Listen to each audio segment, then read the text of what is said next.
Muy bien, continuamos revisando el libro Macroeconomía, Teoría y Práctica de José de Gregorio, en particular el capítulo 4, que nos entrega modelos sobre la inversión.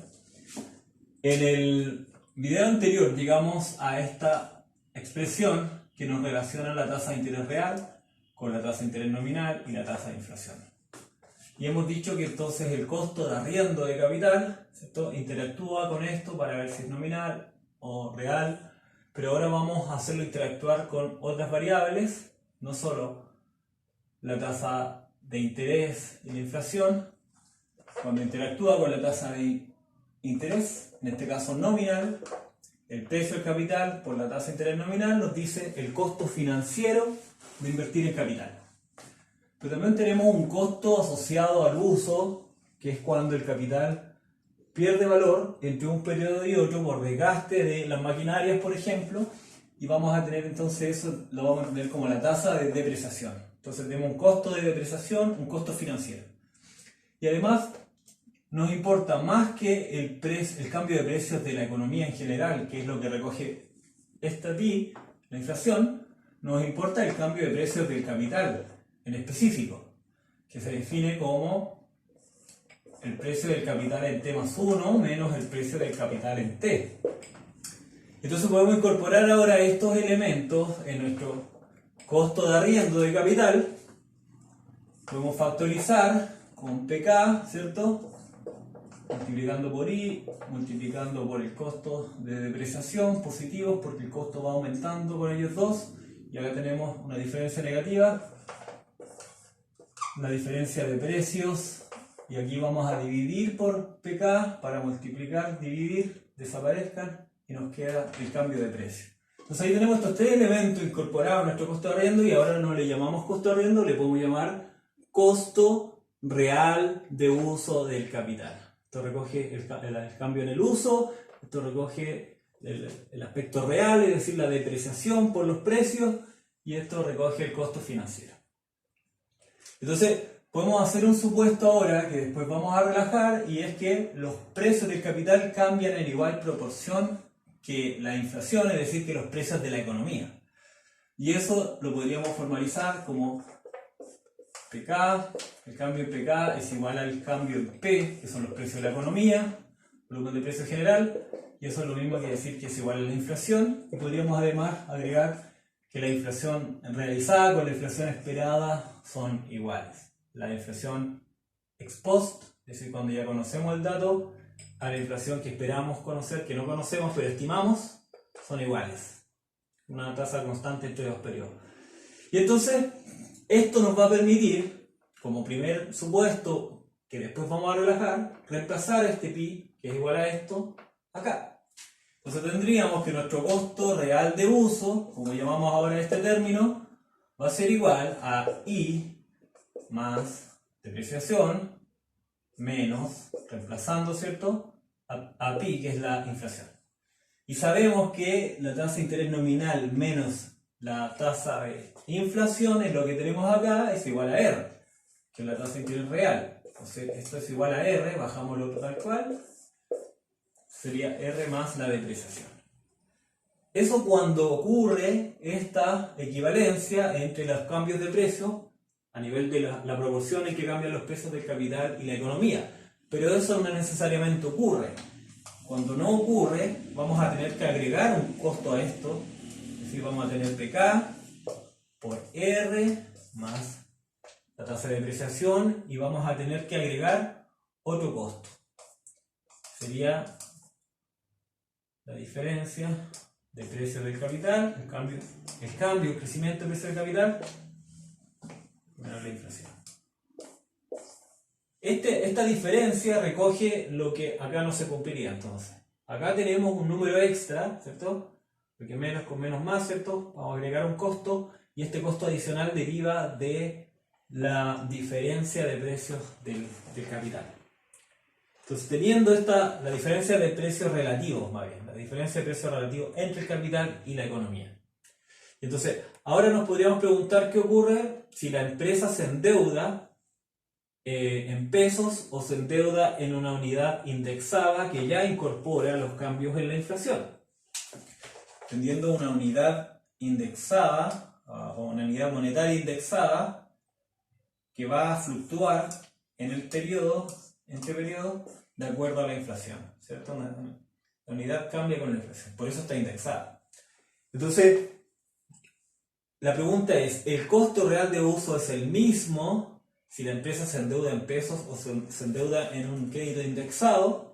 Y para responderlo, entonces tendríamos que separar, por un lado, la deuda del precio de venta de ese capital. El precio de venta lo vamos a entender como que la empresa primero adquiere una deuda para arrendar capital, incorporarlo, pero en el periodo siguiente se quiere deshacer de ese capital. Entonces, en el primer periodo, la deuda de la empresa va a ser el precio del capital por la tasa de interés real, ¿cierto? Que ya recoge la inflación, la nominal y la inflación, y esa va a ser su deuda. Pero la empresa en el siguiente periodo, es decir, en PKT más 1, se quiere deshacer de esa deuda, por lo tanto vende el capital, vende las maquinarias, lo que sea, pero va a estar afectado por la depreciación. Y como pidió la deuda con un crédito indexado, en una unidad monetaria indexada, esto va a estar afectado por esa unidad monetaria indexada. Ahora podemos normalizar esto, es decir, ocuparlo como precio de referencia y lo igualamos a 1, ¿cierto? Y nos quedaría eso. Ese sería la venta, el precio de venta. Y la diferencia entre lo que se endeudó y lo que ganó por la venta del activo va a determinar entonces el costo real de uso. Y vamos a averiguar si es lo mismo o no al hacerlo con una unidad indexada, como es lo que estamos suponiendo acá. Y entonces esto lo podríamos igualar a el siguiente término, 1 más PK, más bien el cambio de precios del capital partido por PKT por PKT, 1 menos la depreciación, y todo esto lo vamos a partir por 1 más la inflación. ¿Por qué esto de arriba es lo mismo que tenemos allá? Bueno, sencillamente porque si reemplazamos eso, que es lo que tenemos allá, que es el cambio de peso, entonces básicamente tenemos 1 más PKT más 1, ¿cierto? Menos PKT. Y todo eso está partido por PKT. Pero sabemos que ese PKT abajo lo podemos distribuir. Entonces lo aplicamos a este, PKT, y se lo aplicamos a este, PKT. Nos dice que eso está multiplicando a PKT 1. Bueno, esto es igual a 1, lo mismo arriba, lo mismo abajo. Entonces, 1.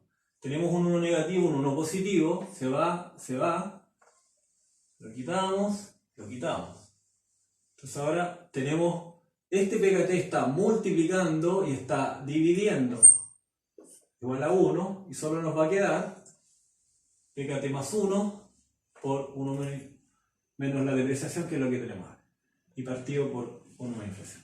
Y ahora que tenemos esta expresión, podríamos incluso linearizarla para presentarla de una forma más clara, más ordenada, con la cual podamos seguir desarrollando. Entonces, acá podemos aplicar logaritmo. Vamos a aplicar logaritmo y este PKT lo vamos a sacar para que tengamos sumas o diferencias de 1 con una tasa, respectivamente, términos más manipulables. Entonces, sacamos ese PKT que está acá, lo dejamos fuera, y a lo de adentro tenemos este término y este término. Y sabemos que al aplicar logaritmos podemos aplicar las propiedades y nos permite linearizar en términos que se deshace de los cocientes y se deshace de los productos. Entonces tenemos el primer término, que es 1 más el cambio de precio de PK partido PK. Y este primer término está dividiendo al segundo término, que puede ser este. Entonces básicamente una división por regla del logaritmo se convierte en una resta. 1 más pi. Y también por regla del logaritmo un producto se convierte en una suma. Este ya lo ocupamos acá, nos queda esto, entonces 1 menos depreciación. Y ahora que tenemos eso, básicamente, bueno, todo multiplicado por PKT y a todo aplicado logaritmo. Podemos resolver acá adentro y tenemos un 1 positivo, un 1 negativo, lo podemos eliminar y bajamos el resto y nos va a quedar cambio de precios. Bueno, nos va a quedar este 1, lo puedo poner antes, 1, este está positivo, más cambio de precios, el capital, menos por más, menos por más, menos. Nos queda eso, y todo está multiplicando a PKT. Entonces, esto que tenemos acá es una aproximación porque lo linealizamos por logaritmo, pero lo vamos a ocupar como una equivalencia, y es lo mismo entonces que esto, pero es más manipulable para comparar nuestro precio de venta, que eso es lo que estamos desarrollando, con nuestra deuda. Entonces procedamos de esa forma y ahora veamos cuál es la diferencia entre el precio de venta y la deuda. Entonces, a la deuda, que era esta, KT 1 más R, restémosle el precio de venta. Entonces esto podemos deshacernos de los paréntesis, P nos queda PKT por 1, ¿cierto? Más R por PKT. Después acá tenemos PKT por menos 1, entonces sería menos PKT. PKT, bueno, menos por más, menos PKT por esto, cambio de precio del capital, y acá tenemos por menos más, PKT entonces, PKT por la inflación, menos por menos más, por este PKT por la tasa de depreciación. Y ahora este PKT está negativo, ese está positivo, se va. Y ahora podríamos factorizar el PKT en todos los demás términos. Lo que tendríamos, vamos a buscar espacio acá, lo que tendríamos sería PKT está multiplicando a este R, está multiplicando a ese que es negativo, acá, PK, está multiplicando a ese pi que es positivo, y está multiplicando a ese tasa de depreciación que es positiva. Y esto básicamente es lo mismo que tenemos acá, porque podríamos reescribir este término, ¿cierto? Entre paréntesis, este pasa a ser negativo. Y ahí tenemos R más la tasa de depreciación. Y tenemos este costo adicional que habíamos llamado por la diferencia de precio relativo. Entonces se confirma que Independiente se ocupa una unidad monetaria indexada, que acá la normalizamos a 1. Básicamente estaba multiplicando acá, pero la normalizamos como 1, por eso lo quitamos. Independiente si se endeuda en unidad, en un crédito indexado o en pesos, el costo real de uso es el mismo.